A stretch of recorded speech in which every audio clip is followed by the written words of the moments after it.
আসসালামু আলাইকুম বন্ধুরা, কেমন আছেন? আমি সকালবেলা ঘুম থেকে উঠে আমার বিছানা গুছাইতে আছি। বিছানা গুছানোর পরে আমি বাদবাকি যে কাজগুলো আছে ওই কাজগুলো আপনাদের মাঝে শেয়ার করব। যদি আমার কাজগুলো আপনাদের কাছে ভালো লাগে কমেন্ট করবেন, কমেন্টের মাধ্যমে আমাকে বুঝিয়ে দেবেন। আমি এই ব্লগ ভিডিও নতুন শুরু করছি।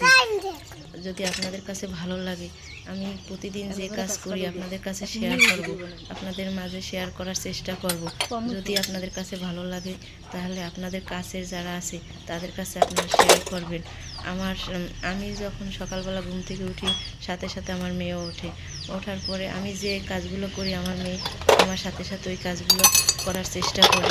যেহেতু ছোটো মানুষ একটু একটু একটু করার চেষ্টা করে, হয়তো ভালো হয় না, তারপরেও চেষ্টা করে। সবাই তো আর প্রথম থেকেই সব কাজ ভালো হয় না, আস্তে আস্তে করার পরে সুন্দর হবে।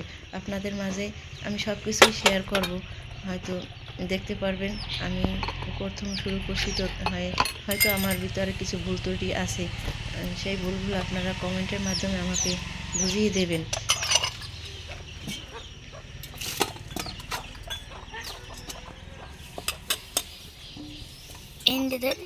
আমার থালাবাটি প্রায় মাজার শেষ পর্যায়ে। মাজার পরে আমি পরিষ্কার পানি নিয়ে ধুয়ে নিলাম। ধোয়ার পরে দেখেন থালাবাটিগুলো চকচকা করতেছে। পরিষ্কার পানি দিয়ে ধোয়ার পরে আরও চকচকা লাগতেছে।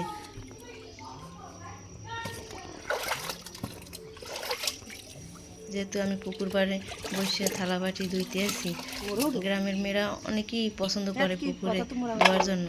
আমি পুকুরে নামিয়ে আমি উপরে বসে পুকুরের পাড়ে বসেই ধুইতে আসি, আর আমার মেয়ের সাথে হেল্প করতে এসে এরপরে আমি মুরগিরে আদার দিলাম, মুরগি এবং মুরগির বাচ্চারে।